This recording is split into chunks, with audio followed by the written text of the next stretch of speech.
Hi, this is Phil, and I'm here to tell you all about the Capes and Lunatics Patreon. Get early access to all of our interviews, including the monthly Chichester chats with writer and comic book legend DG Chichester, new episodes of classic Capes and Lunatics shows, including The Quantum Zone, This, That, or the Third, and many, many more specials, all completely uncensored. Access starts for $3 a month, full video when you pledge $5 a month. Check out the link in our show notes or go to patreon.com/capesandlunatics. Hope to see you there.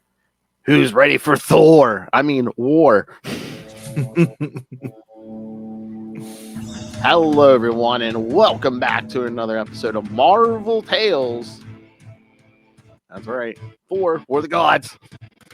I am Phil, and joining me, as always, he's all ready for War of the Gods. It is Justin the Owl cracking the hammer through the skies. That's right, kids. We're gonna be covering War of the Gods for $3.95 to $400. This was a pick for Phil's birthday month. Yes, another great pick. Yeah. And we have actually spoken with a few people who have worked on this. Yeah, we talked to Tom DeFalco. I talked to Ron Friends a few times a few years ago. Yeah. And the colorist we just spoke to, Mr. Greg Wright.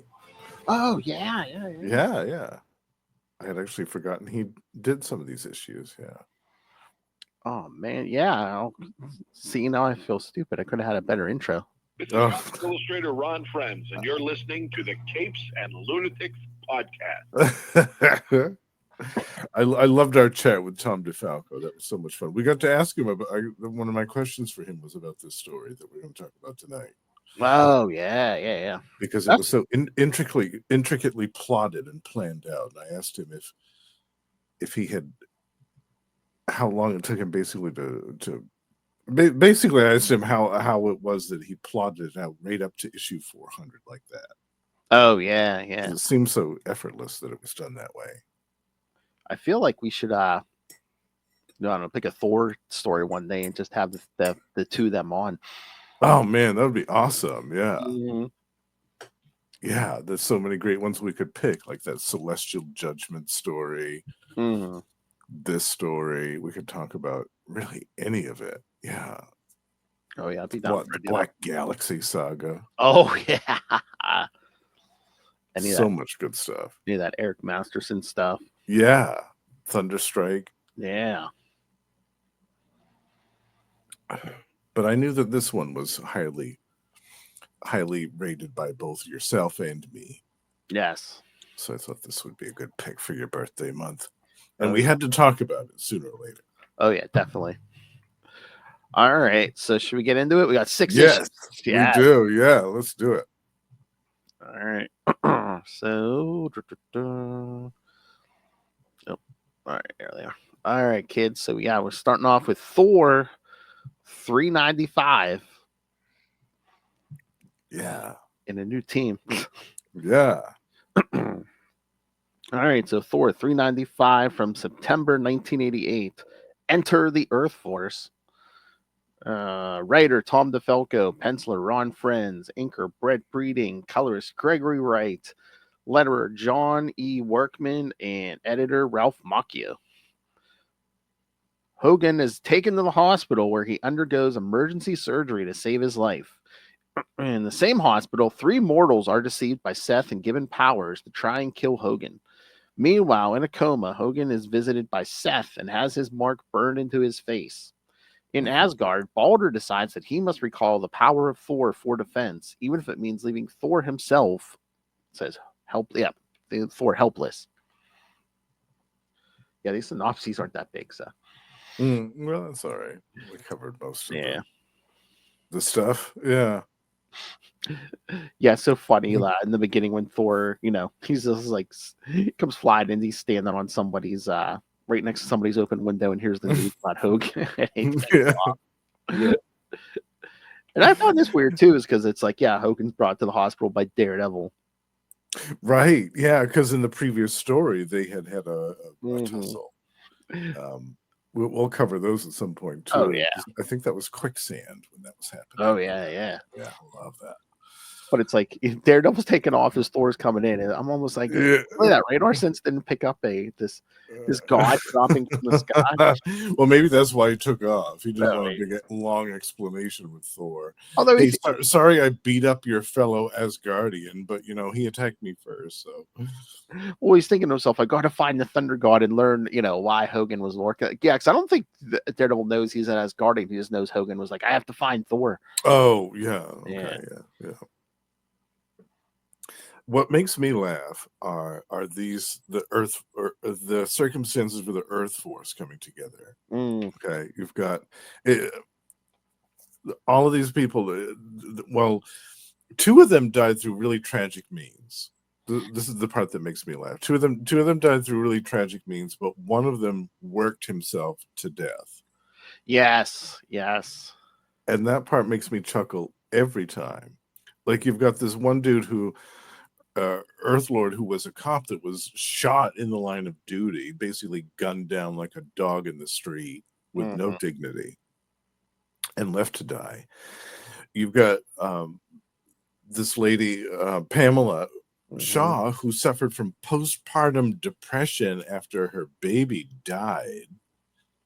And her husband left her, and then she killed herself. Like, I mean, both of those are equally tragic. Ways to meet your end of your life.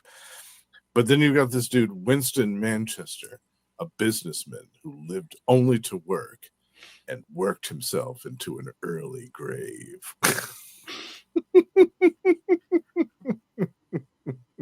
Probably still clutching money in his hand when he died. Yes, exactly. Yeah. Going over his bank accounts. Worked himself to death. That part makes me chuckle every time I read this.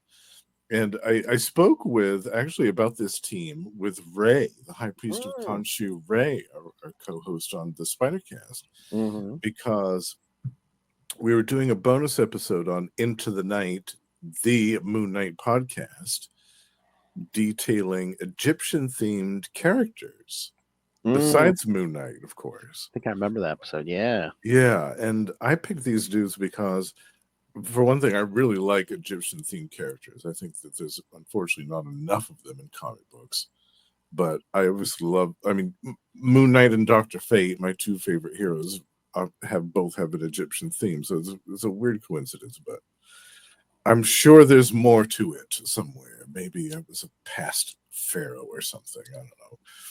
But I love these guys, the Earth Force. I wish that they had appeared more. They only came up like a couple of other times. Later on in this series, they appeared one more time. And I think they appeared somewhere else, but that's it. And I just thought, man, that's too bad. These guys are great. Yeah, except for Tom DeFalco and Ron Frensley, I don't think anyone picks them up. Yeah, I think they appeared in like some of that initiative stuff, but just briefly. I don't think anybody ever really did anything with them, and I thought that was a shame because they're really interesting characters, and there's only 3 of them. I mean, it's not a big, huge team. There's a lot of room to develop these characters. Like, yeah, I would do that if Marvel gave me a gig. I'd bring back the Earth Force. Oh, nice. Yeah, what did you think of this one, Phil? I liked it. I liked it. Again, yeah, Seth, gives these 3 powers and tells him, I know you can live again and I guess save the earth. You have to kill Hogan. Yeah. And they don't really question it. That's another thing. It's like, well, what did this guy do? Oh, don't ask about that. Just go do it. And and the one guy was a cop, so you would have thought his cop conscience would have kicked in and been like, well, I need to know more about this before I'm going to just stroll in and murder this dude. Unless they were just out of it because they had died and right, come back. They were so desperate to come back to life. Yeah, that makes sense.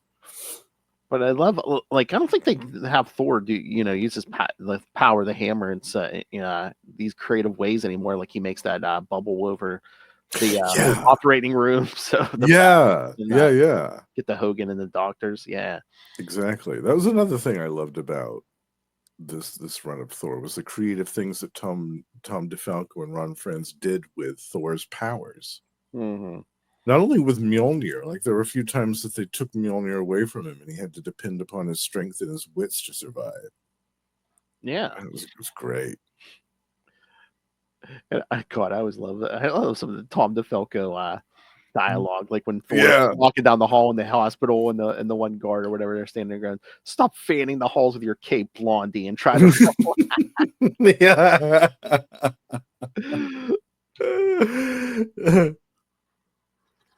So funny. And then when the doctor's like telling Thor, about Hogan, he calls Thor son. I'm like, I'd be like, I'm a couple thousand years old. I should be calling you son. Yeah, right.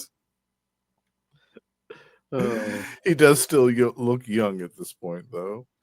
Mhm. Yeah, it's an honest mistake.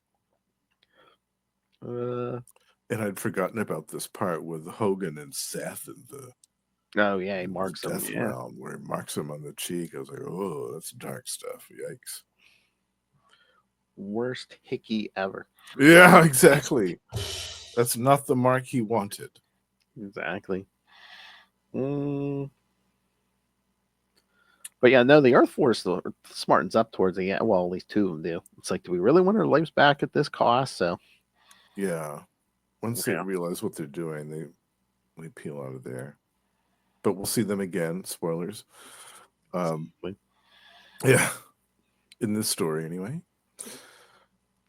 Yeah, this is a great issue. The art's great, writing's great, the story's great. Even the pace of everything is good. There's no lull in the story. Yep, it just keeps on cruising. Oh no, if this was modern comics, this would be at least a year. Oh God, yeah. Or six issues. Gotta make a trade out of it. Well, this is you mean this issue? I was gonna say these 6 issues would be at least a year. Yeah, definitely. Yeah. And then you get that cliffhanger of Baldur's like, oh, I'm gonna, defend Asgard. I'm gonna have to drain Thor of his power. Yep. Uh-oh. Not good. Mm-mm.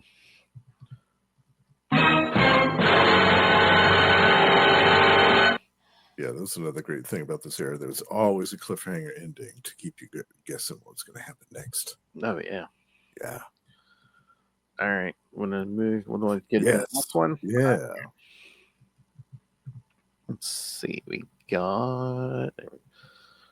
And someone else is going to join the fight. Yep. Yeah.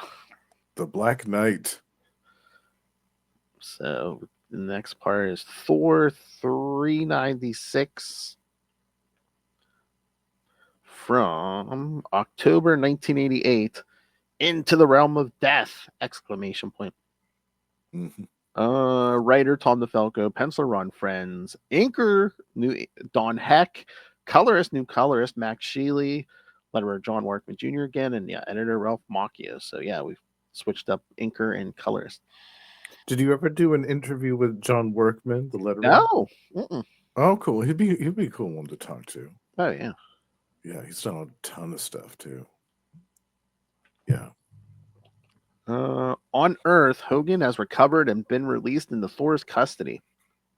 With the help of Earth Force, they track Grog into taking them to Seth's dimension. But Seth has already begun his assault of Asgard itself, and Baldur has no choice but to use the celestial siphon to drain Thor's powers into himself, which leaves Thor helpless before Grog and Seth's army. All right, so. Well, that's a very concise. I know. Wow, yeah. All right. But no, at the beginning we see Thor's giving a blood transfusion to Hogan. Yeah, well, he's the only one that's going to be able to do it. Yep. And we have more of this mystery when we go back to Seth. We have more of this mystery of this mysterious figure who's encased in like a glowing orb behind Seth in one of his chambers. It's this figure that's there. I mean, just from the shadowy, I guess were you supposed to think that was Odin in the globe? Oh, I don't know. Yeah, maybe. Like, I don't know. For a while, I wondered if it was one of the Eternals or something. Oh yeah, it was like a double. It was like a double blind. It's like, who's that? Yeah. An age of death, he says. That's right.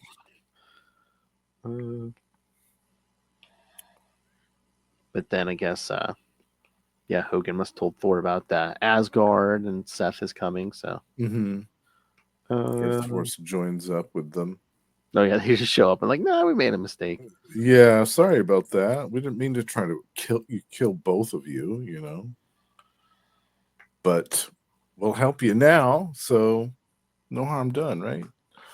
So my question is, I guess Seth can't take everything back, because I'm like, once they turn on him, why doesn't he just like take their powers, their lives again? Yeah, there must be some limitation where he can't undo what he's done, which is kind of bonkers. But maybe that's how the Egyptian pantheon works.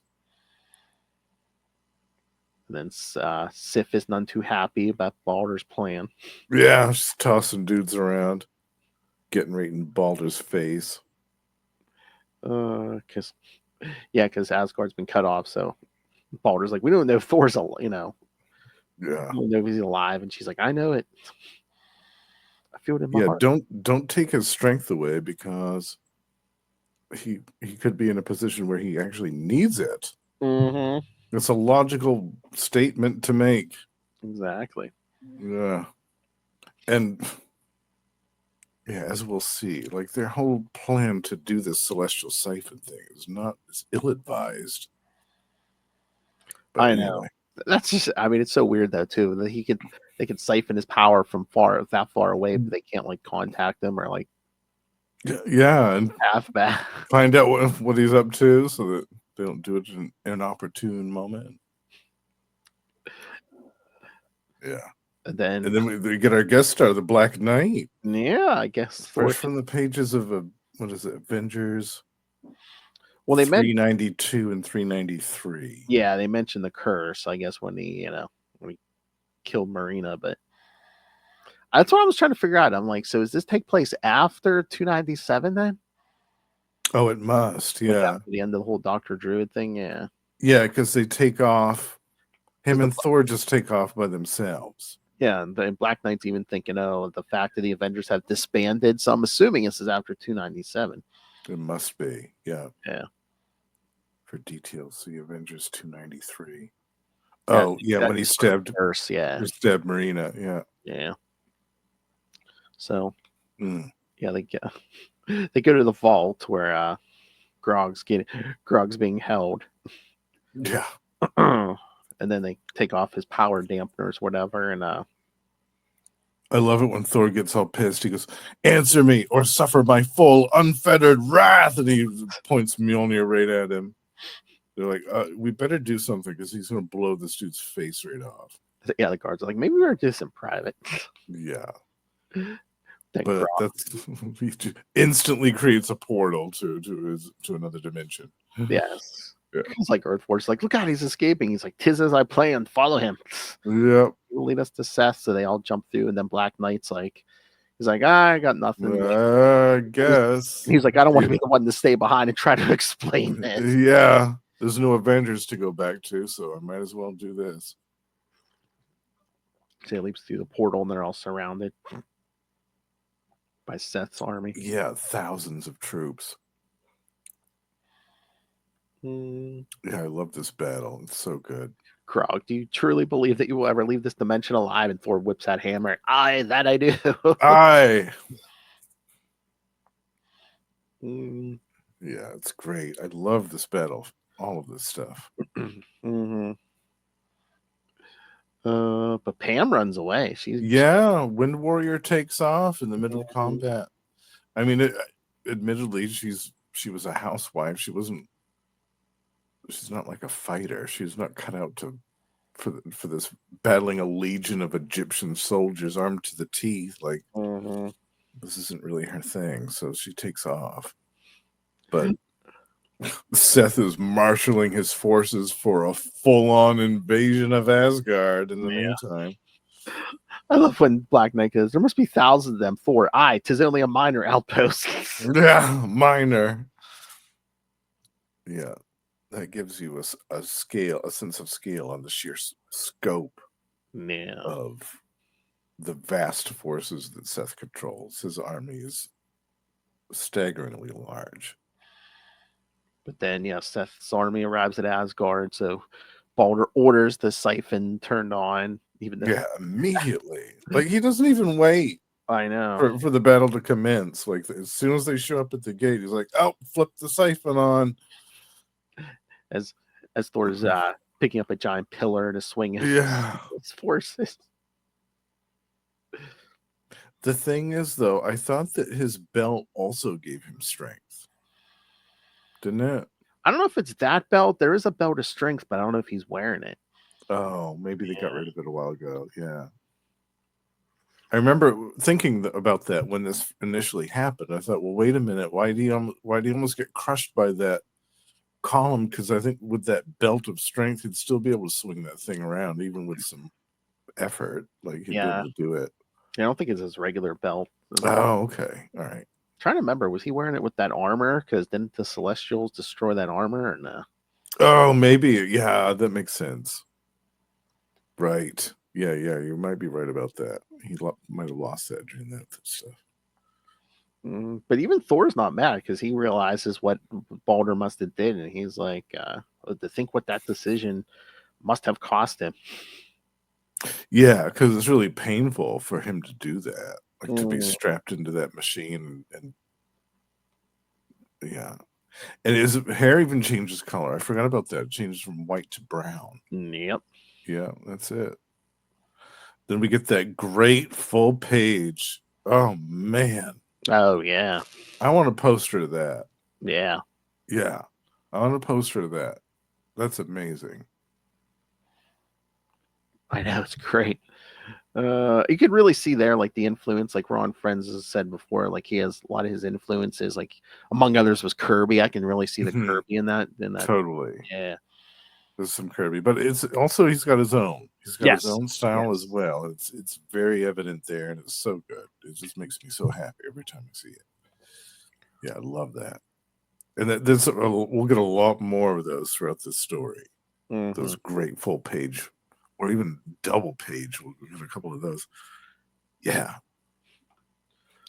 And Thor and Grog going face to face. I had forgotten about this too, that Grog could pick up Mjolnir. Yeah, is that because like they siphoned Thor's power? Because I was like, wait a minute, I don't think Grog's going to be worthy, right? I don't know. I thought the whole thing was an enchantment on the hammer, but I was like, he's hauling it around like it's nothing. Yeah.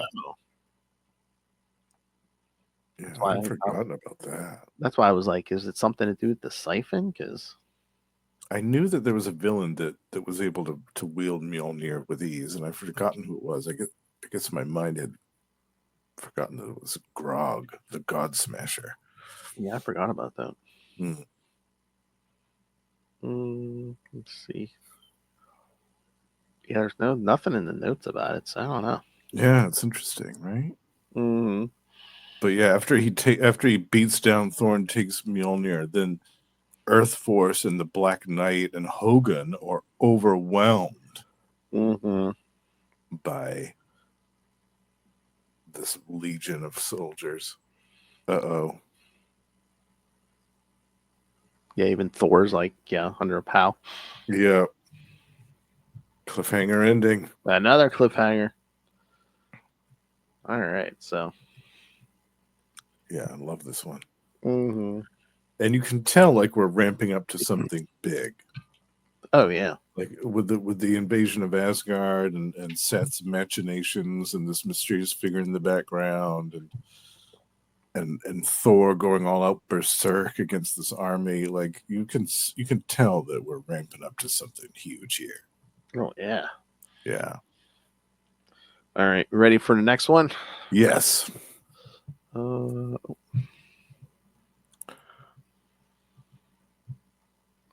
God. Yep. Thor 397. All right, Thor 397 from November 1988. When the gods make war.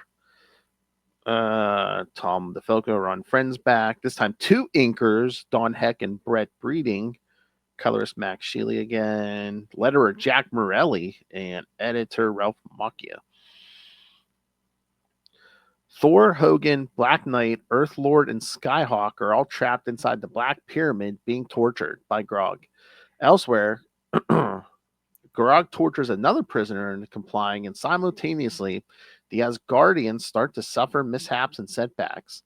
Out on her own, Wind Warrior meets the Lost Ones. Seth meets with Loki to discuss the future. Thor manages to free himself and his friends and plans to go on the offensive. All right. Yeah, we see Thor basically just strapped to this. Torture wheel. Yeah. Yeah. Grog just like stunning him with this pain stick. Yeah, he's got like it's like a brand, like a hot brand or something. He's scalding him with it. Basically, just want to say, in a minute, your cause is hopeless. And because his strength is diminished, he can't break free of these bonds as easily as he could normally. Yep. Yeah. Even Hogan's having a hard time with it. And the rest can't do anything. Yeah. Skyhawk, why even try? We can't do it. Yeah. You can tell he's the rookie. The rookie amongst all these hardened warriors like Thor and Hogan and the Black Knight. Like, yeah, we've been in tougher scrapes than this. And Skyhawk's like, give up. Just give up. And then Grog talking to whoever's in that sphere. Blasting him. Yeah. Yeah, because he's saying Seth requests a small contribution to his glorious cause.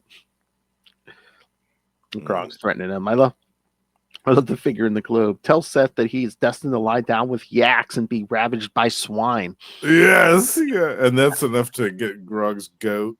Yeah. Blast him with that thing. Ravaged by swine. That made me laugh out loud when I was reading that earlier. Lie down with yaks. It's a great insult. I know. Yeah, but then the Asgardians start to get screwed over. Their artillery starts to misfire. Their weapons start to crumble. Their shields and weapons start to crumble at their very fingertips. And then Balder gets blasted. Yeah, he gets blasted off his flying horse. I don't know where it Yeah. but yeah, he gets blasted off the horse. I wondered about that too, Phil, because I don't think we see that horse again. I wonder what. I was like, did that poor horse get atomized by that blast or something? What happened? I don't know. It's weird. But yeah, that giant war wagon tries to run him over, and then I guess for his power, he flips the thing over. Flips it right over. Although he's still not looking good. Well, he did get blasted, so they take him out of there. And then we go back to Thor and Wind Warrior, who is on her own. Mm-hmm. She's assailed by a bunch of Seth's soldiers. She takes care of them. Basically tornadoes them away. Yeah. And then meets with some mysterious figures, the Lost Ones. That's right. We'll see more of them. And then, okay, so this panel of Thor grunting. There's a duplicate of this panel coming up on another couple of pages. Where it's basically the same panel. Yeah. But it's inked by Don Heck. This one's inked by Brett Breeding. Mm-hmm. And the other one's inked by Don Heck. And it was one of the first times that I remember, because I was only 10 years old when this came out. So I was still young and figuring things out about how comics worked. But it kind of tipped me off to the difference between influence with the inkers. Like when you have two different inkers inking the same artist. Yeah. Or even the same panel. Like it looks very different from one inker to the next. So yeah, because the Brett Breeding one looks a lot darker and yeah. And the Don Heck one is a lot more kind of lighter and more kind of golden age looking. Yeah. Right. But then we see Seth blasting through a force field around a castle, and whose castle is it? Loki's. Another great full page spread of Loki and Seth together. I love that. Yep. Yeah, it's so good.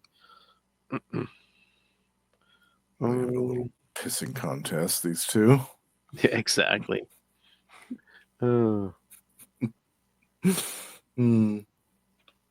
But yeah, he says, Seth's telling him about he found like this source of great power and stuff, and guarantees a success. And then Loki's like, I don't know what to think about it. Basically, just like teleports away. Yeah. Well, take my leave, Serpent God. Feel free to pour another flagon of mead, and do lock the castle door on your way out. Yeah. Enjoy that mead. Mm-hmm. Mm-hmm. And there's like full stag ready to lead troops in the battle. Yep. Rallying the troops. Mm-hmm. Who better than Volstagg, though, really? I mean, honestly, that's Exactly. the best choice to rally the troops. You got to have him. Let the cry ring out. Yes. Exactly. The enemy shall not pass.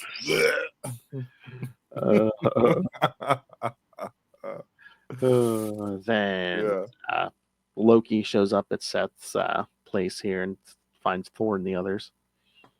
Yeah, invisible. Yep, Grog shows up. Basically, I guess he beats Thor with his own hammer. Yeah, off panel. You can see something going on in the shadows. Cry out. He won't cry out when he's beating him, but oh man, the minute that Grog starts talking about using Mjolnir to cripple the others with it and pulverize them, that's when we get the best part in the whole issue, Phil. Oh, yeah. Nay, I say thee, nay! And he busts right out of that thing. Oh, man, it's so good. So what, he just willpowers himself out of it, I guess? Yeah, totally. He gets mad enough. That's what he needed. He needed to get mad enough to break out of there. And did everyone hear Justin's voice go up? Because, shirtless Thor breaks out of the... Oh, God, yeah. That's good stuff. That's good stuff. Oh, Lord. Hello, Noel. Hey, look, it's the Mighty Thor. I know.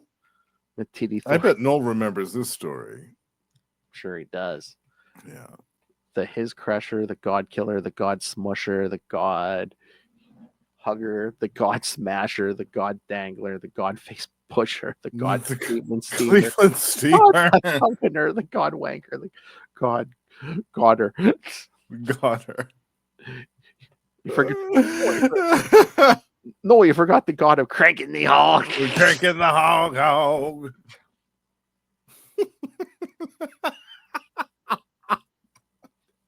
Gotta rub that one in. Cranking the hog. Wow.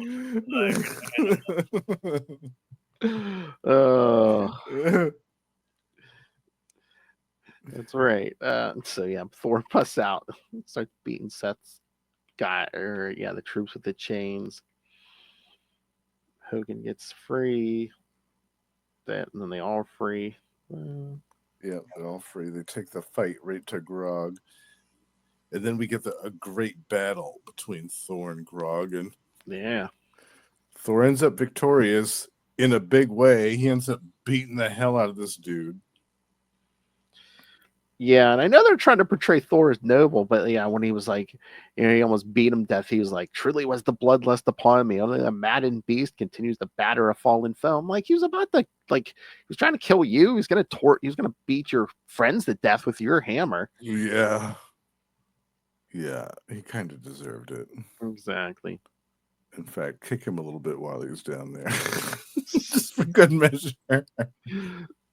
Bust his kneecaps, Exactly. Yeah, no big deal. So I can remember it. Exactly. So Thor and his buddies are gonna take off, and Loki's gonna follow them all invisible. Yeah. Because he wants to see what Seth's source of power is. Yes. The secret weapon. Yes, another cliffhanger ending, Phil. That's right. Yep. I mean, I do like we didn't stay too long. They weren't imprisoned for time. So that's another thing. The modern comics, they would have had them in prison for like half a year or something. Oh yeah. Yeah, they would have gotten all Oz with it. Thor would have had to lead a revolt of other prisoners. Oh yeah, they would have totally done all that. Yeah. All right. So next one. Yes, Unbelievably, kids, we're only halfway. I know. There's still a lot more story left. I know. Including a big return here coming up. Indeed. A big epic finish to this story. I love all these covers, man. You got all the So text good. on it. Yeah. Yeah. It's like classic, like 60s era. Mm-hmm.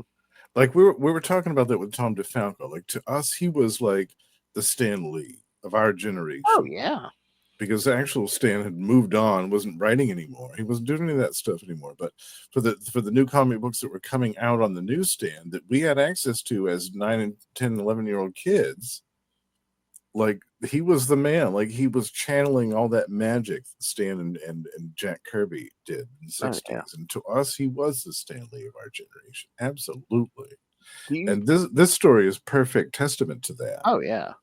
I mean, think about this story. Do you think? I mean, is this too? Am I speaking out of school here, or were Tom and Ron like our generation, Stan and Jack? Well, that's what I was. Yeah, that's what I meant. Yeah, Yeah, absolutely. They were channeling that same magic that Oh, yeah. Stan and Jack did in the 60s. And I had that sense of wonder. And when I even said this to Tom DeFalco in our interview. I said, when I was reading that, I imagined what it would have been like. I kind of felt like it would have been like if I had grown up in the 60s and I was reading when the Incredible Hulk or Iron Man or Journey into Mystery or any of that stuff. Like Mhm. I was able to imagine what that sense of wonder was like through you guys' work. You channeled that same magic so well. And it's absolutely true in this series. Oh yeah, because I mean, you read that old, the original stuff with by Stan. Yeah, it's just like, yeah, this is that Thor. Yeah. But even if you look at their stuff on Spider-Man, Amazing Spider-Man, that was channeling the old stuff with Stan Lee and John Buscema and John Romita. Like it was everything that they worked on together. They recaptured that classic magic of the old stuff, but they kept it modern. It wasn't just a nostalgia fest. Oh no, yeah, I mean they kept it modern and they kept it interesting and they kept it relevant, but it didn't seem anachronistic. It always seemed fresh and modern and relevant to the times. Because especially that Spider-Man stuff. I mean, they were the team on the book when he got the black suit. Yeah, you're right. And I mean, they picked up, pretty much seamlessly after Roger Stern left, the whole Hobgoblin thing. Right. Exactly. Speaking of cranking the hog, yeah, the Hobgoblin. Who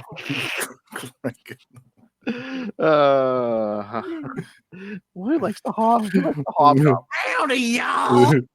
We should do a plug for Russell, actually, because I know that he just wrapped up his miniseries on the Hobgoblin's original appearances on his Tomes of Evil feed. Nice. Recently, I think a couple months ago. So people should check that out. I thought you were about to say you wanted us to do it like some kind of like run on Hobgoblin stuff. No, I invented that, you dick. Well, I think we'll be talking about some Hobgoblin later this year when Inferno. Yes. Some of that stuff. Yeah. Oh, wait a minute. I think you put that in there, if I remember right. What, the Spider-Man issues? Yeah. I didn't think we did. Oh, okay. Never mind then. Yeah. I mean, we can add. I don't care. We can add it. It don't matter. Yeah. I know. I thought some of those were in there where he gets transformed, but. Oh yeah, he does get transformed, and there's a battle between Macadale and Harry Osborn. Yeah. Oh my God. It's bonkers. Yeah. All right, let's get to Thor 398. 398. December 1988. The Prisoners of the Black Pyramid. DeFalco, Ron Friends are still here. Inker just on heck this time. Greg Wright back as colorist. Mm-hmm. John Workman still here as letterer, and Ralph Macchio editor. Thor and his friends fight their way through the Black Pyramid. They find that the secret to Seth's power is that he has imprisoned Bess, forcing him to bend luck to his side. I was like, nope, not who you think it was. Just kidding. In Asgard, Heimdall dies from his wounds, and an enraged enchantress lashes out, only to be stopped by Seth. Elsewhere, Lear and the Celtic gods hear her anguish crying. Can't come to Asgard's aid. Back in the Black Pyramid. Okay, this might be the biggest cliffhanger we get. Shocking we get this whole thing. Back in the Black Pyramid, Bess leads Thor to an astonishing discovery. The imprisoned Odin, who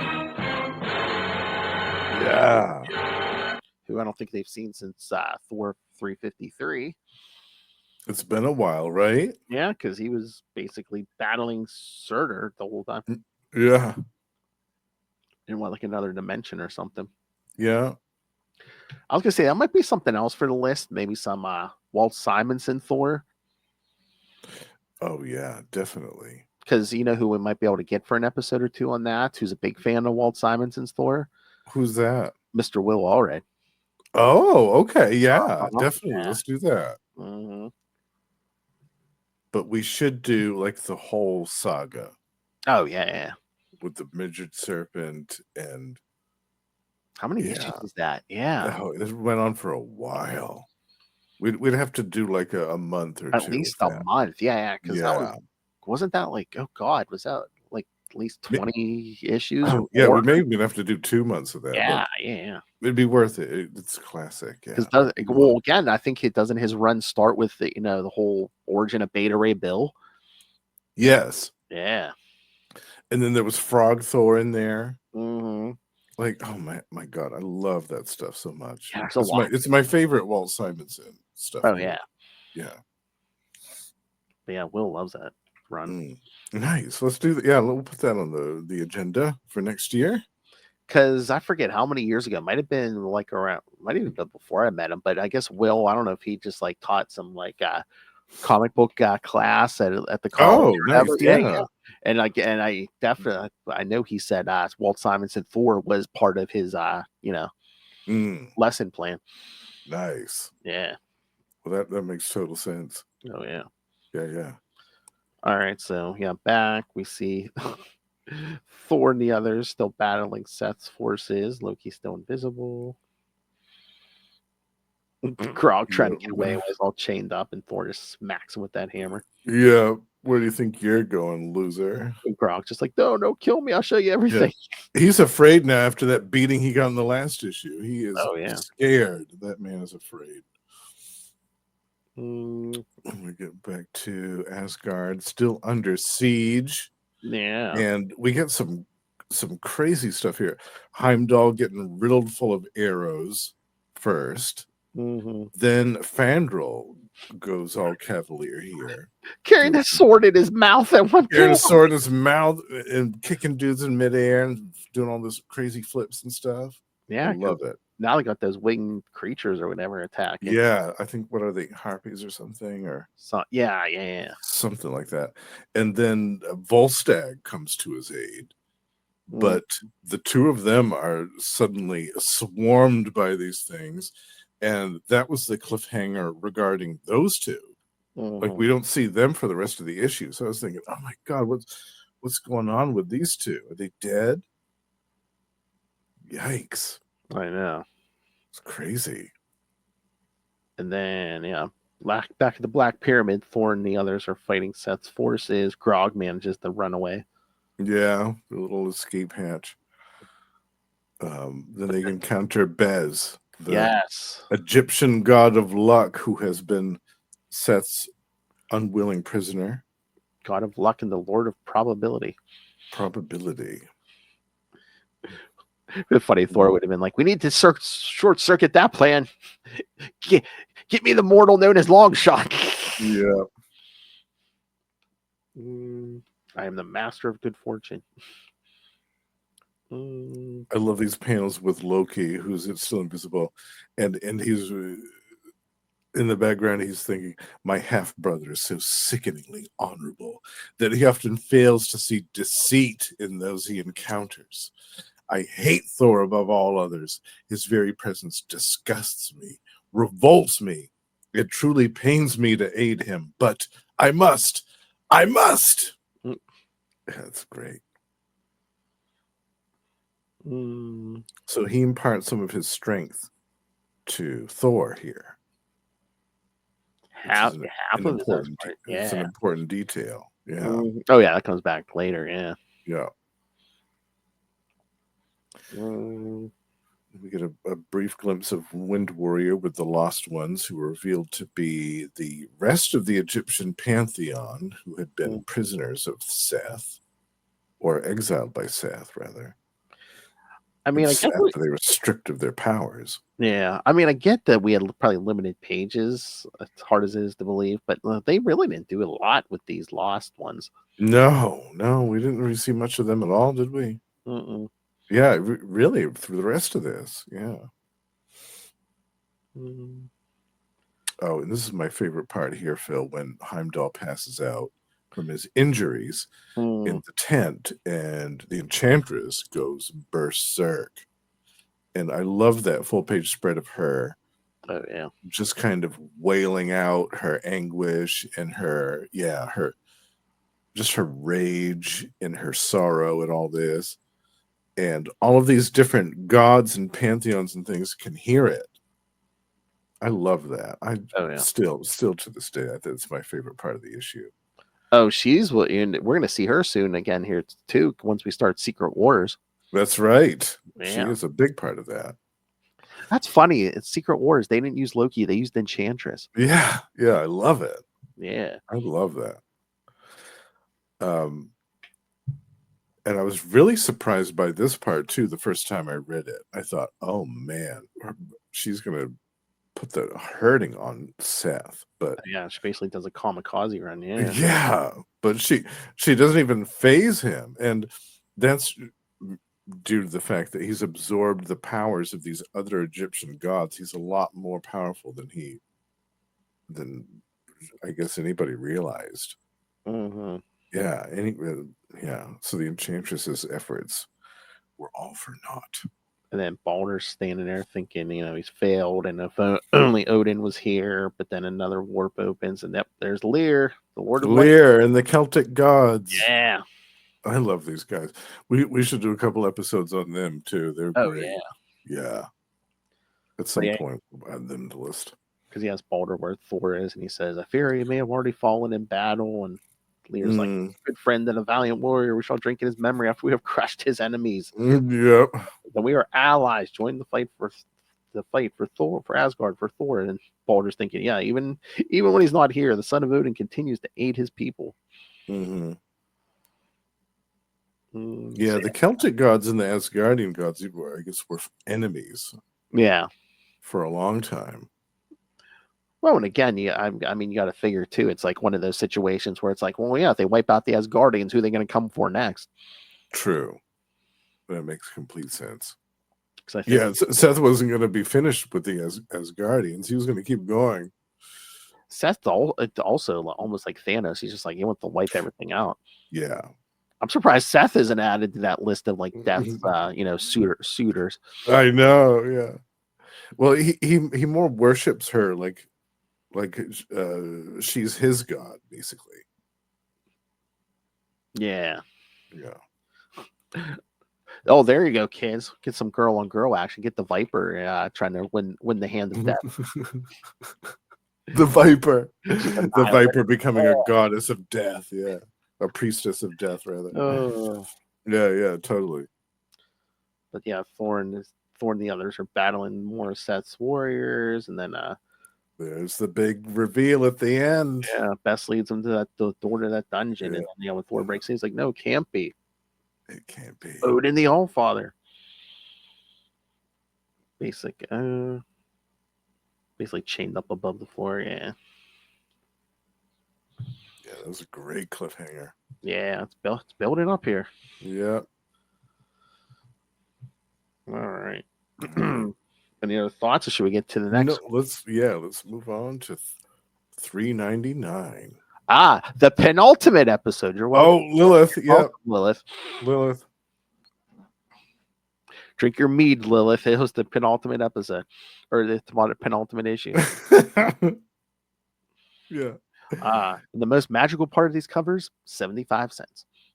I know, right? Getting all this for 75 cents, kids. So good.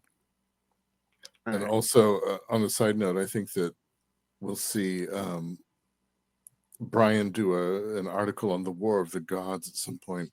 This should be the next Thor film. Yeah. Yeah, I can see it. Oh, yeah. I know. Yeah. I'm trying to remember what he's writing. I saw one the other day. I can't remember what it was, but it wasn't exactly something we were talking about, but it came close. I was like, oh, okay. It wasn't a Soul Search from No, Superman. I don't No, know. okay. See, I was Nobody anticipating. tell seeing that. I was anticipating seeing that one show up. I know. Well, sometimes it takes a while to get them too. That's true. Yeah, That's right, kids. Brian Cronin from Seabar rips us off. he's our biggest fan. He's our biggest fan. Who did he? Oh, was it this interview with a art comic book cover artist? Yes, Stanley. And I was like, man, I don't remember him doing a lot of interviews with comic creators. But you know, I've been posting a bunch lately, so Yeah, all right, yeah.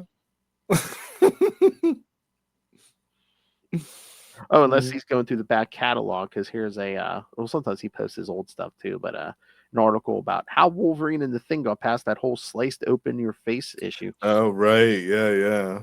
They did have to get through that. Mm-hmm. Mm-hmm. Yeah, Beer will handle that. Yeah, no problem. Yeah, no big deal. All right, Thor 399 from January 1989. When Asgard dies. Of course, again, Tom DeFalco, Ron Friends, new inker Romeo Tangle, Mm-hmm. colorist Max Sheely's back, letterer Rick Parker, and editor Ralph Macchio. So yeah, kids, the War of the Gods is so big, we keep switching creators, like letterers, inkers, Yeah. colorists, yeah. In Asgard, the forces of life and the forces of death clash in fierce combat. Seth challenges Balder to single combat and, of course, cheats.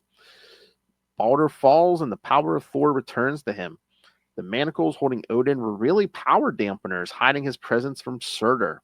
Odin imparts all his power to Thor to fight the fire demon when he arrives. All right, so. Wow. All right. Oh, do you see that sneaky cameo in the beginning of this issue? Eric Masterson and Kevin. Yeah. Sky, right on the first page. It's tremendous. And I love that page of the sky with the silhouettes of the gods in the clouds. It's tremendously good. Oh, yeah. Yeah. And Loki, there's Loki on Earth, basically. Yeah, hanging out. Yeah.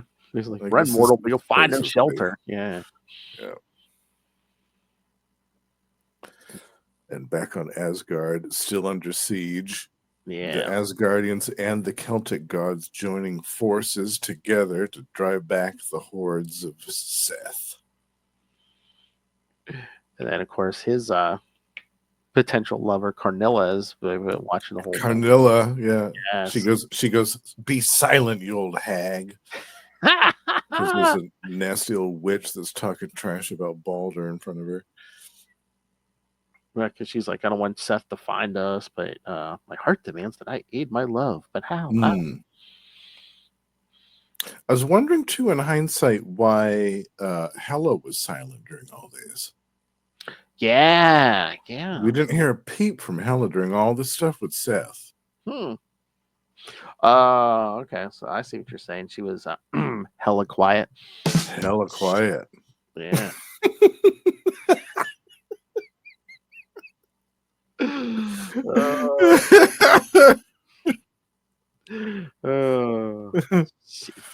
That would have been a good fight, maybe Seth and Hela.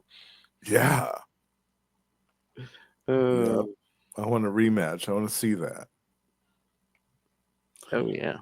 Yeah. Seth tries to invade Hela's just like and shut your filthy mouth. Exactly. Yep. But yeah, we see Thor freeing Odin. Talks about what happened to him after 353. Yeah. Yeah, because again, he was fighting Surtur. The ground toppled, a cleft in the ground, which led across the plains of reality into the extra-dimensional realm of Methuselah, a land of fire. Yep. I guess And then- trying to remember where he explains it, but yeah, doesn't Odin say yes or Seth kind of grabbed him? yeah, because he was after that fight, he was weakened. Yeah, and the power Yeah. dampeners he's wearing are hiding his location from Surtur. Mm. Then And Grog, then Grog shows back up with the demons of despair. exactly. Uh-oh. Then we see Seth has Enchantress. Yeah, she's still alive, but she's his prisoner. But man, she tried to trick him because first she's like, "Let me live, spare my life, and the more of the Enchantress will be your obedient slave forevermore. Think of the dark passions that only I can unleash, the secret lust that only I can satisfy." Oh my god. Then she tries to stab him in the back with a knife. Yeah. A Oh, lethal thrust of my hungry dagger. Oh my. oh my. Secret lust, dark passions. I mean, come on, kids. You know what she's talking about. Rumpy pumpy. Oh yeah. Yeah. But unfortunately, Seth isn't. The only thing that he's passionate about is death itself. Yeah. Better than full player. Oh. Oh baby. We'll be talking with him this week, as a matter of fact. That's right. Yeah. But yeah, no. But then Seth shows back up and says, "Balder, I'll give you a chance to end this siege and save your people." A duel to the death. Yeah, as he's hanging Enchantress like upside down. Yeah. Refuse me, and this innocent hostage will suffer for your cowardice.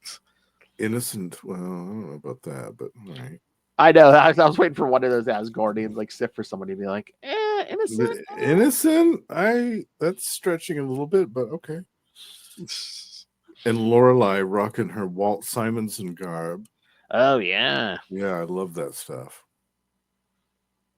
Yeah.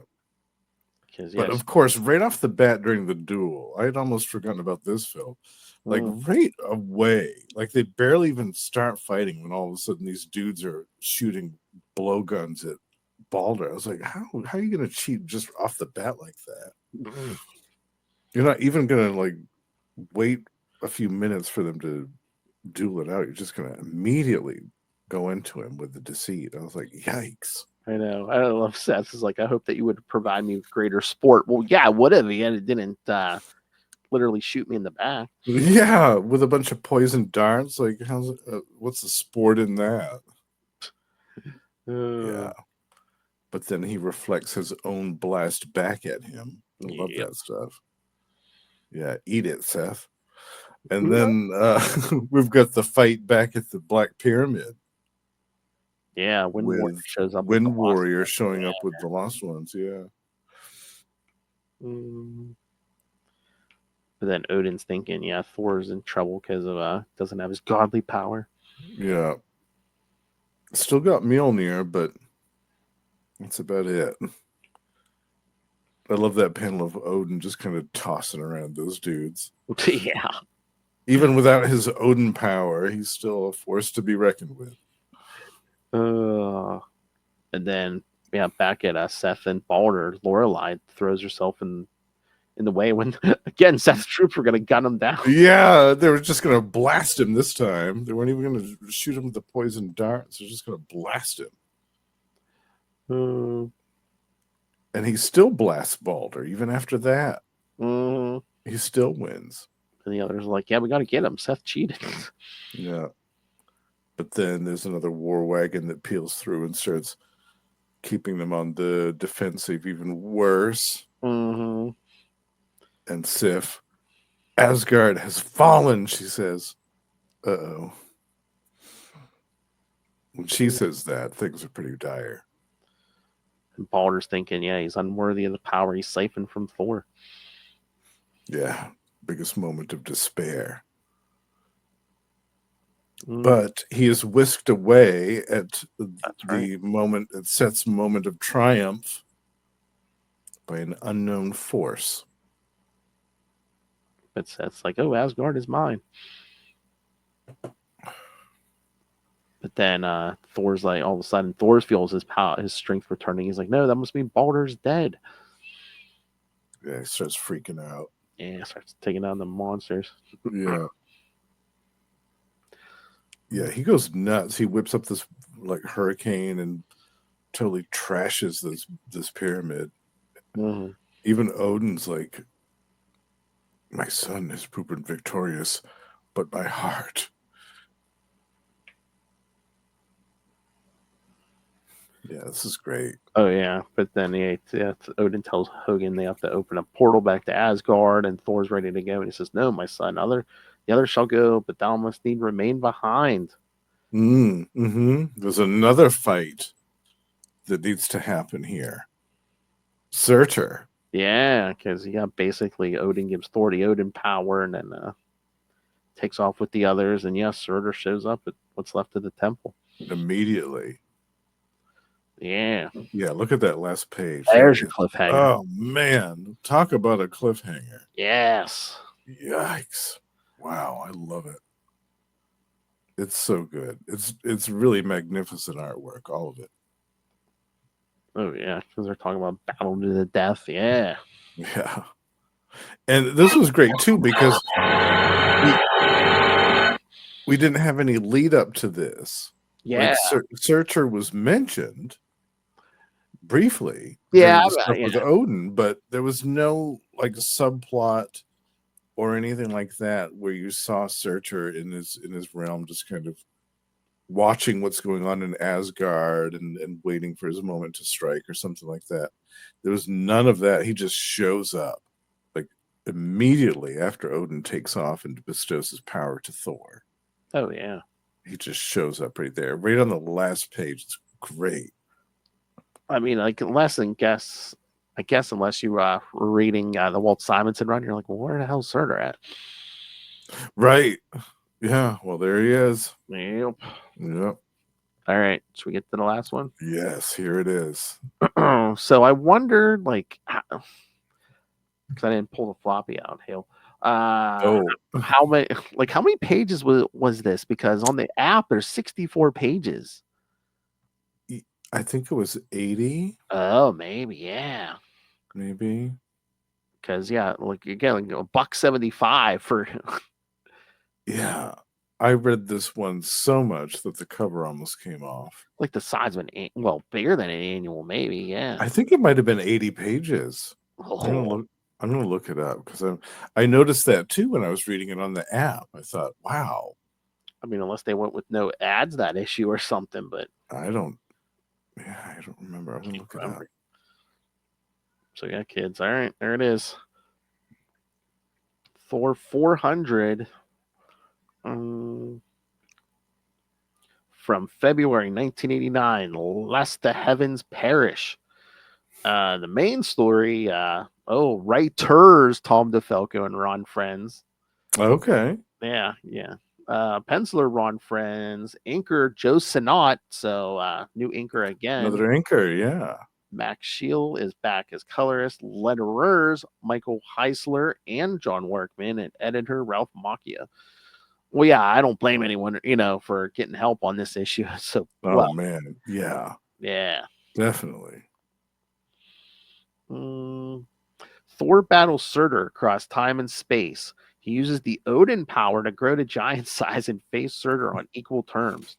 Carnilla rescues Balder before Seth's final blow can be struck, and he convinces her to help Asgard.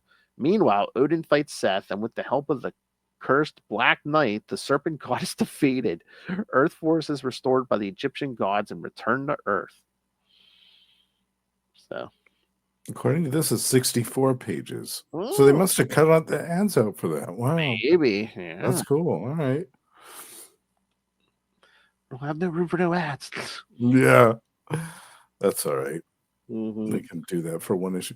Yeah, I love the very beginning of this film with that great 2-page spread there. Oh yeah, like even the first page, you get that first splash page with like all the credits and stuff. Yeah, Thor, but yeah, then you get that 2-page. Then you get that right after it. Like, I mean, that's what I was talking about earlier with the Stan Lee and Jack Kirby magic, like channeling that magic in this era. Mm-hmm. That's a perfect example of that. It's so good. Oh, Yeah, yeah. and then Thor grows to giant size. I mean, this is amazing. And this part always makes me laugh. Also, whenever I read it, when Surtur picks up the Black Pyramid with Grog the God Crusher still inside and hurls it at Thor. Well, I guess we're not going to see Grog again. The whole pyramid gets atomized. Yeah. Oh my god. I Yeah. love it. Then Thor and Surtur disappear. Yeah, I gotta look. I was gonna say, is this? I mean, you could see this might be Grog's death, but It could very well be. I don't remember him coming back. Yep, it says here it's his death. Oh, really? Okay, yeah. I was gonna say I wait a don't minute. remember him coming back. Thor. Yeah. Wait, no, I thought it said death, but then when I clicked on it, it's saying Thor Volume 3, Annual 1 from 2009. So Annual. Oh, okay. and from 2000. I haven't read that. I think I have this, but I can't remember for the life of me. I can't remember the story. Oh, okay. I haven't read that.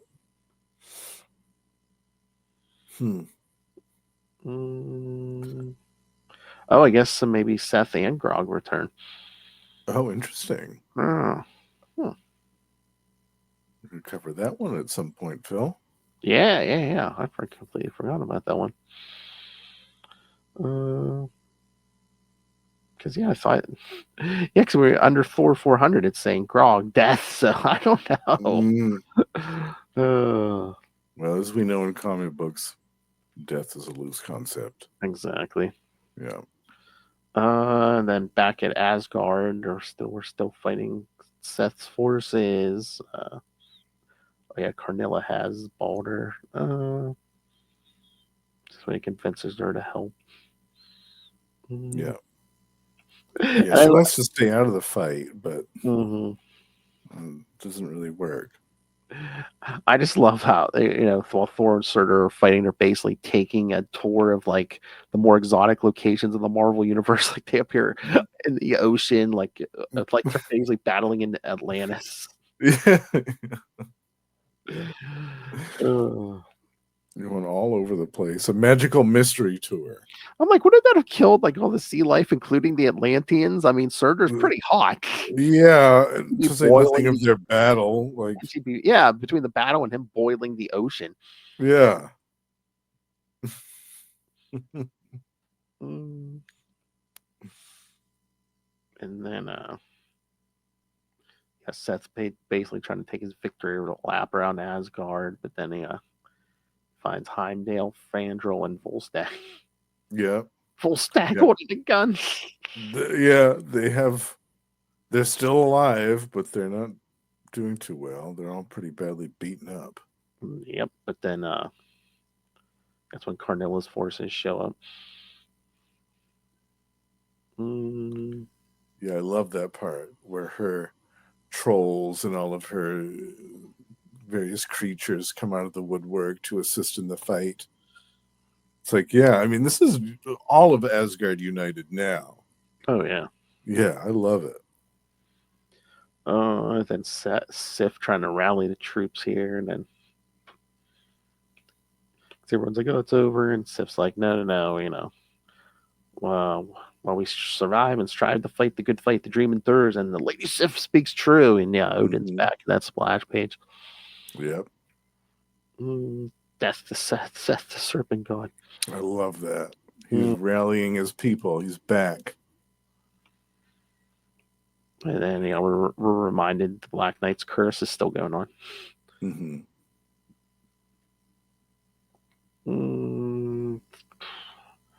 then we see the Celtic god still fighting. Yep. And then the Enchantress goes to the Vizier to try to help her sister. And then Thor and Surtur are battling in Adel on the moon. Yes. Yep. I love the last box, but then before another word can be spoken, yeah, especially Black Bolt, they disappear again. Yeah. And then the And Earth then we get Force. Earth Force attacks. This is Yeah. one of my favorite parts of the issue. Earth Force versus Seth. He's like, I gave you new life, new power. How can you turn against me? That's exactly what they do. They turn their powers against him in force.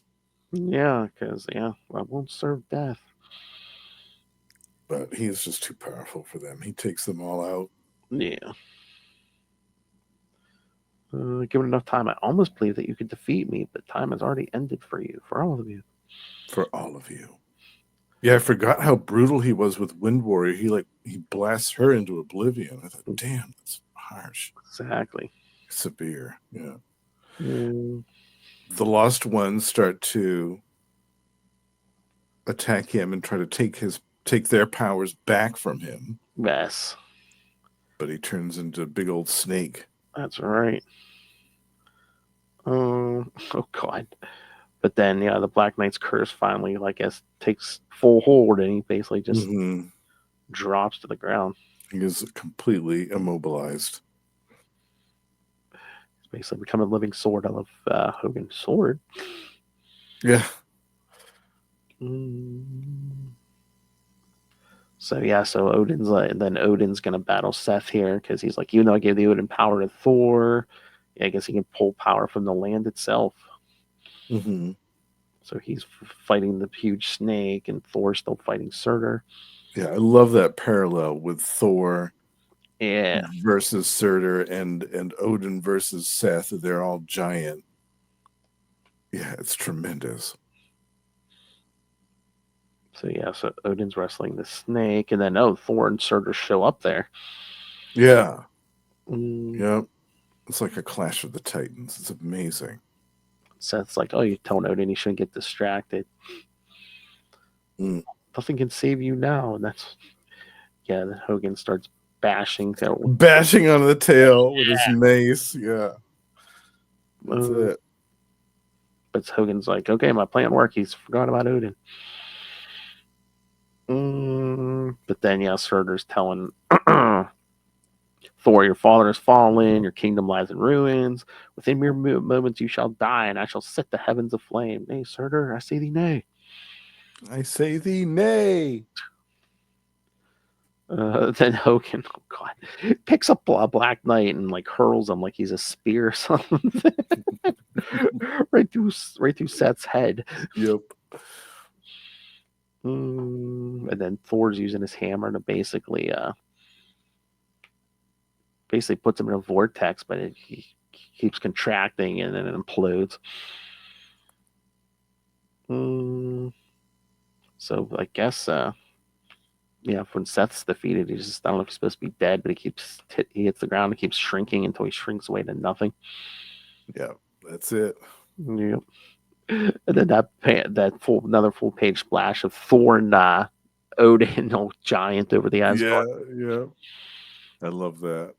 Another kind of Jack Kirby influence going on here. You can see it. Because Seth might be dead, but Surtur's still there. That's true. He still has to be dealt with. Yeah. Thor's like, we have to restrain him, and Odin's like, he'll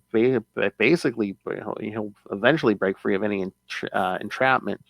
So the only prison he puts Surtur in his own body. Odin puts him in his own body. Yeah, and the moment that this happened, when I read this for the first time, I thought to myself, "Yeah, this is going to end badly." Pretty much. I thought, oh, I mean, I get the logic behind it at the end of the day, but at the same time, I know that for a fact that this is going to end poorly. Oh yeah.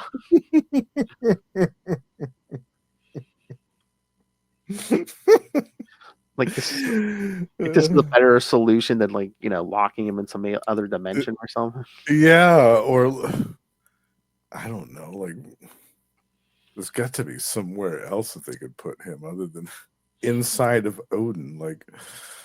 Yeah. But still, that made for a good story later on, so I'm not going to complain about that. Yes. Yeah. Mm. So yeah, so basically Odin swaps him and Thor back. Odin takes the Odin power back. Thor has his own power back. Mm-hmm. Mm. So yeah, so all the Asgardians are celebrating. Like you said, the Egyptian gods basically heal the Earth Force and send them back to Earth. Mm-hmm. Mm. Wait, the wife here is calling him Kyle, but I swear in the first issue was Tile with a T. Oh. Oh, Oh. well. And then back on Asgard, Odin sends Thor and the Black Knight back to Earth. Well, yeah, because Thor begs him. He's like, "Yeah, let me take him back to Earth and try to cure him." And it's like, "All right, but pretty soon, again, how many times have we got this? So you're gonna have to make a choice soon, Asgard or Earth." So Yeah, we're back to this again. So it makes sense though. Whenever Odin's awake, he's got to be thinking about that. He's got a major case of OCD when it comes to his son staying in Asgard or Earth. oh yeah. So he's awake, so he's automatically thinking about it. Mhm. But yeah, again, great story, great pick. Yeah. Yeah. Thank you. Yeah, I knew this would be a good one for your birthday month, Phil. I mean, this one's basically like an annual, just from the size, and then like these backups, like Yeah, we get some great backups here talking about who shall be worthy, like a little bit of an origin story. properties of Thor's hammer, like all the Yeah, stuff. Yeah, and then everyone who's held Mjolnir up to this point. yeah, including Steve Rogers. You got Beta Ray Bill and Darko. Yeah, Yeah. And then the women in Thor's life. yeah. Mm. Oh yeah, Lorelai. Yeah, used the potion on Thor to make him fall in love with her. Oh, Enchantress. Jeez. Yeah. Hela, Hell, Sif, Jane Foster. man, the Enchantress looks like right off the cover of a porn or something. Totally. Yeah. Oh. Yeah. Then we get a story with Fandral and Hogan. Yeah. Oh, and all three of them. Yeah. Yeah. The Warriors 3 in their own story. A flashback story, as the case may be. We get a arm wrestling match between Thor and Hercules, which results in the complete destruction of the mountain that they're doing this upon. And they don't even stop arm wrestling in the midst of all that. They're just still going. Yeah. It's so funny. That's right. Certain someone. Yeah, it's a Hercules backup. Story. Yeah. Oh, baby. I wonder how Ray feels about this one. I bet he's read this story. Oh yeah, I'm sure. Probably I'll have to get his thoughts on Wednesday. Mm-hmm. Oh, and then there's that Loki story. Yeah, with artwork from the great Richard Vass. Yeah, basically learns the dark arts, then kills his teacher. Yeah. Yeah, I love Richard Vass's rendition of Surtur. This. Mm-hmm. He looks so good.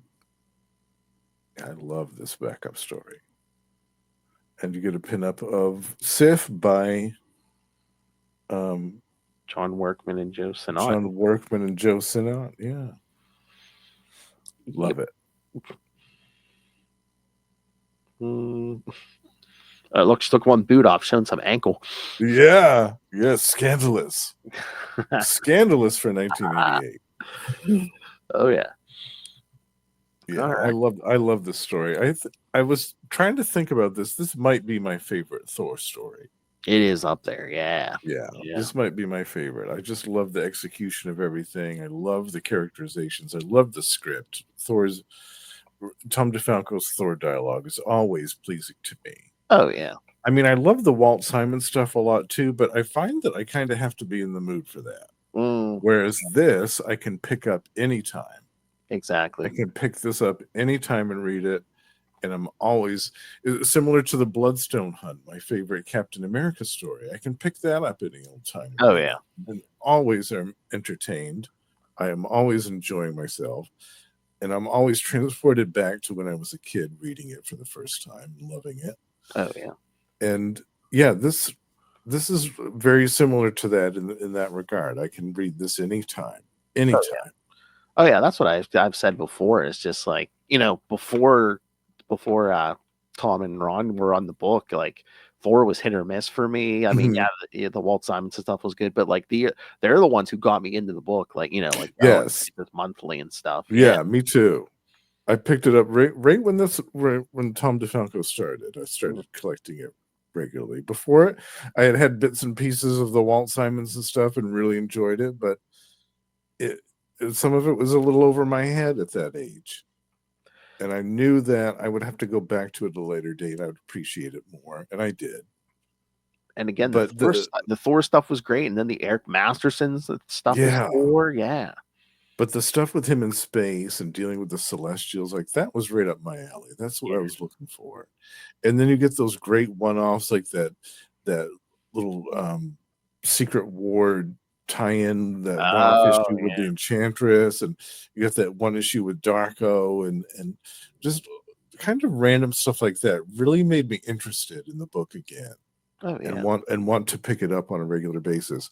And they hooked me. Like I stayed with Thor for years after that. Mm-hmm. I really only fell off after, I think it was after Jim Starlin left. Oh. And it was right when Warren Ellis took over and he lost his powers and stuff. I was like, yeah, no. I've seen what you've done to at least 3 or 4 books that I have read and enjoyed Warren Ellis, and I'm not really fond of repeating that experience. Thank you very much. Takes a whole lot of bad story to get Justin to drop a shirtless Thor. I mean, what was it, Mike Deodato with shirtless Thor? Yeah. I mean, I appreciated the art, don't get me wrong, but at the time I was Warren Ellis out. Yeah. I'd seen what he'd done with Doom 2099. I'd seen what he'd done with Excalibur. I'd seen what he'd done with Vampirella and a couple other ones, and I was like, you know what? I'm going to take a break from Warren Ellis for and a again, bit. The end was coming. They, because Heroes Reborn was coming. So exactly, yeah. That was the countdown to the end. Countdown to mystery. But yeah, man, that Warren Ellis stuff, like just the art on that first arc, just the Mike Deodato. I mean, there's one issue. It's basically just like, half naked Thor and totally. I remember Enchantress all half naked, just with the sheet over her. They're like, oh, okay. Oh yeah. It was totally late 90s action all over the place. Yeah, there was definitely something for everyone there, kids. Yeah. Oh, baby. But we could cover that Jim Starlin stuff that I mentioned. Oh, yeah. When he was the writer. Yeah. And I forget who was the artist. I think it was MC Wyman or somebody like that. Might have. But also Roy Thomas did a brief tenure on the book as well, right around that time. So that would be another thing that we could delve into. Yeah. Well, didn't we say next year, maybe for the summer, something we want to do Thor War? There was only like 4 issues. Oh, yes. Yeah, definitely. Yeah. Yeah, I love that one. Love that one. Oh, yeah. All right, Justin. All right. Else? No, I think we covered the epic in full, Phil. Happy birthday. Thank you. There you go, kids. A nice big extra-sized 115th anniversary episode. Phil's birthday episode. Yeah, Phil's birthday month. What's going on? This thing isn't divisible by 100. Why by 100 or end in 69? Wow. Well, it's a special occasion for your birthday. Oh, thank you. Yes. All right. So I'm pretty sure we're going next, but I'll step on the schedule to make sure. Because kids, in May, in May, and certainly one in June. But you're going to be getting limited X-Men classics because you're going to be getting some extra Marvel tales here, kids. Mm-hmm. Because next time, in honor of the Thunderbolts movie coming out, we're going to do the four-issue U.S. Agent series from 1993 by the great Mark Grunwald. Yeah, which I still haven't read yet. This is going to be all new to me, so I'm really excited for this. And then, in 2 weeks, like I said, we're going to start diving into the first Secret Wars. We're going to do 3 episodes on that, and then then we're going to go straight to Secret Wars 2. Because we will be in all summer long. This year's the anniversary of Secret Wars 2. That's right. 40 years. 40 years. That's wild. Yeah. Yeah. I'm glad we're doing the whole thing. I remember before I knew nothing about like the character, I just remember seeing the ads for Secret Wars 2, and I'm just like, why is Elvis attacking like the Marvel superhero? What's this dude with the Jerry curls and the white Don Johnson suit from Miami Vice? Like, what's going on here? Yeah, it was bonkers. He basically copies Steve Rogers' body, then eventually just gives himself like a black Jerry curl. Yeah. I know there's so much great stuff that we're going to discuss. I'm excited. Yeah, it has been decades since I've read Secret Wars 2. Easily. Decades, and it's not just the mini series for Secret Wars 2; it's the tie-in issues too. Yes, we're doing those as well. Yeah, Captain America, Spider-Man, and all the Daredevil, Avengers, Fantastic Four, Hulk. Rom, there's an issue of Rom. Yeah, we're going to be doing that all summer long, folks. So send in your thoughts, send in your feedback, send in your favorite Secret Wars 2 memories. Yeah. That's right. On the show. An issue with the Thing. Yeah, where he takes on everybody. Oh, man. Thor 363. That's a Simonson, right? Yes. Yeah. Secret Wars 2. Yeah. I think so. Or maybe is it Sal Buscema? I just want to. Yeah. I forget. Pretty much, if you had a book in 1985, there's a good chance you're showing up in Yep. There was at least one issue that was tied into it. Even Spider-Man. There's a whole bunch of Secret Wars stuff. Oh, even got a tangential tie into Transformers. Transformers, with Circuit Breaker. Yep. Oh yeah. All right, kids. So send us your thoughts. Big again, U.S. Agent next time, and then Secret Wars 1 and 2. So you're pretty for pretty much the next couple months. So once we hit Secret Wars, you're getting everybody pretty much. Yep. Everyone in the Marvel Universe in 1985. Yeah, after next week, we're not playing favorites. Everybody's showing up. Right. Secret Wars 1 and 2. Oh, I can't with that. All right, kids. So send us your thoughts, especially all you old men who've read these before. Ray, Noel, do you have thoughts on this? I'm sure you probably do. I bet he does. Yeah.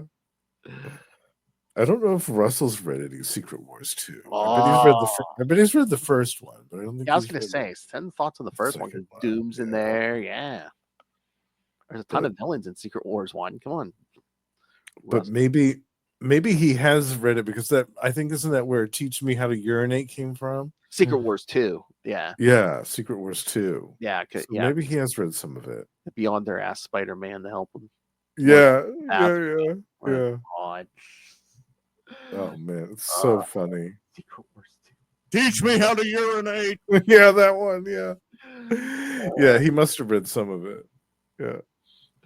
All right, kids. So send us your thoughts. Send us your thoughts on War of the Gods. Send us your thoughts on all the upcoming stuff. Email us CapesandLunatics@gmail.com or call the voicemail 614-382-2737. That's 614-38-CAPES.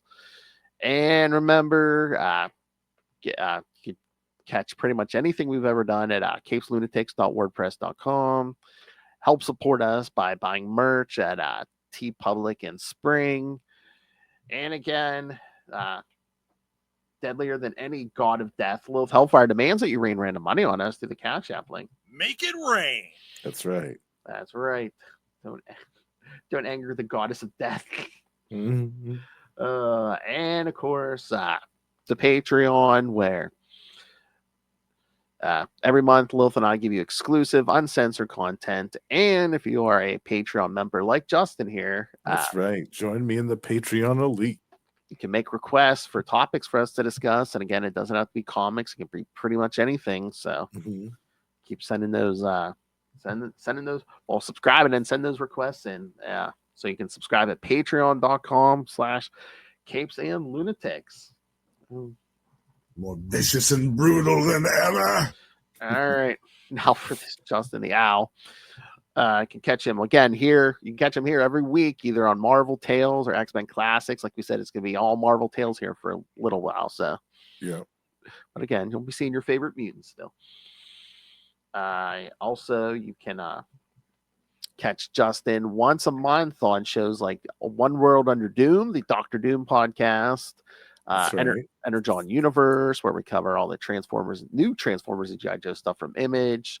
And again, I think he said it already. He's the new monthly host with me and Ray on the last episode of the month of Ultimate Spider Cast, where we talk Scarlet Spider, the Slingers are here. Slingers, yeah. You can also catch him on Capes Lunatic Sidekicks at least once a month on We Are the Night, the Batman podcast, talking Azrael at the end of every month, and sometimes he's showing up for other things like Meow May with Catwoman. Meow May with Catwoman episodes and Anarchy August. Yep. Yeah. So being out of there, and he also is in and out on Electric Mullet, the Superman podcast. That's right. I'll be coming back soon for the Crisis of the Crimson Kryptonite. Yeah, I think Lil said she might be joining us again for that. Nice. I hope so. Yeah. So cover Superman issues in order. We're up to what is it, 1990? Yeah, 90. Yep. Yeah. So we started at John Byrne's Man of Steel, and we're going in order. So cruising right on through. Learn the history. Yeah. But of course, I mean, you'd think that'd be all the podcasting anyone could do, but Justin is more owl than man. So yes, you can catch him gliding over to these fine shows. These fine shows every month. You can find me with Russell over at Gamma Charge, talking about either the sensational She-Hulk series or the Immortal Hulk series. We're covering both of those. And also we have a Patreon, so do check that out, where we're covering some of DC's versions of the Hulk from over the years. And over on Predator and Prey, we're joined by the aforementioned High Priest of Khonshu himself, Ray, and Sparky, to discuss some classic Dark Horse comics. And pretty soon they'll be doing their own coverage on the show of the Predator versus Spider-Man miniseries. Ooh. And also my solo show is The Lost Library of Legends. And every month I discuss a forgotten and obscure comic book gem from the past. And I'm currently doing a multiple episode retrospective on a Malibu Ultraverse title from the 90s called The Strangers. We're going back to the 90s here, bitch. Guilty or innocent. One way to the Biscuit Town. Don't shock the monkey. Dicks waving around in here. It's coming. Oh, that's naughty. I love it. Hey, it's me. Hey, mating call. All right. Oh God! You probably knock on that bedroom door and say, "Guess who it is?" Guess who? Oh Lord! All right, thanks for joining us. All right, so yes, next week U.S. Agent, and then for good next few months, gonna be pretty much everyone in the Marvel universe. Yes. Going to be a big epic event. I mean, they included a lot. They didn't include everyone in Secret Wars 1, but pretty much everyone's in Secret Wars. Yeah. We're going to have so much fun. All right, kids, come back next time, and remember, Odin is still burning inside.